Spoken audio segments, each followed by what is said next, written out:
در نتیجه تیرپرانی‌های روز 14 سپتامبر سال 2022 در سه موضع سرحدی تاجیکستان و قرقیزستان از تیر مرزبانان قرقیز دو سرباز تاجیک کشته و 11 تن از جمله 6 مرزبان و 5 ساکن محلی جراحت برداشته به بیمارخانه انتقال یافتند. در این باره از جماعت دیوت واروخ و بیمارخانه مرکزی شهر اسفره به از پلیس خبر دادند. جانب قرقیزستان تا این ساعت زخمی شدن تنها دو مرزبانش را تصدیق کرده است. منبع از پلیس از جماعت واروخ گفت که سرباز 26 ساله علاق شده تاجیک که صبح امروز 14 سپتامبر از تیر مرزبانان قرقیز جراحت برداشته بود، بعد ظهور امروز در بیمارخانه از خونروی زیاد به هلاکت رسیده است. یکی از کشته شدگان سرباز 29 ساله بود، او از تیر اسنایپر قرقیزها کشته شد. سرباز دیگری کشته شده 26 ساله بود که بعد ختم مکتب اولی 1 سال به خدمت جلب شد و در نتیجه خونروی زیاد به هلاکت رسید. از این 6 نفری که جراحت برداشتند 4 نفرش را به بیمارخانه مرکزی شهر اسفره بردند. 2 تن دیگر در بیمارخانه جماعت واروخ قرار دارند، گفت منبع.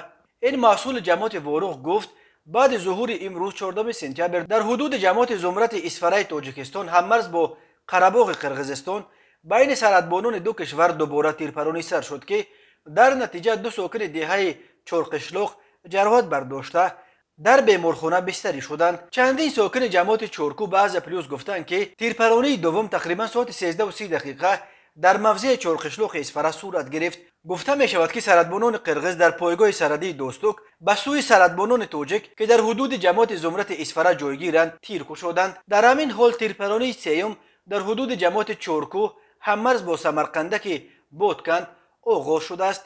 منبع از پلیس از بیمارخانه مرکزی شهر اسفره خبر داد که در نتیجه این تیرپرانی 3 ساکن محلی جراحت برداشته به بیمارخانه انتقال داده شدند. بنا به نوشته رسانه‌های داخلی در نتیجه این تیرپرانی مرزی یک ماشین مسافربر مسیر چورکو اسفره نیز در راه ضرر دیده است. مقامات رسمی تاجیکستان در رابطه به حادثه دوم و سیوم اظهارات ندادند. بهاودین بهادرزاده رئیس شهر اسفره در پاسخ به سوال از پلیس در رابطه به شرح وضع سرحدی کوتاه پاسخ داد که وقت ندارد. در همین حال جانب قرقیزستان تنها درباره زخمی شدن 2 سربازش در منطقه قیخ خبر داده است. یادآور می‌شویم که صبح امروز تقریبا ساعت 9:15 در موضع نزد سرحدی قیخ جماعت دیهات واروخ شهر اسفره از جانب سرحدبانان قرقیزستان به سرحدبانان تاجیک حمله صورت گرفت. در نتیجه مذاکرات نمایندگان مرزبانی تاجیکستان و قرقیزستان که در موضع تورتکوجا دایر شد چنین توافق به دست آمده است. نماینده خدمات مرزبانی قرقیزستان در قطعه بودکند و نماینده قشون‌های مرزبانی تاجیکستان در قطعه اسفره به خاطر نظارت وضع مرز در چارکوچه می ایستند. کارمندان میلیس دو جانب در چارکوچه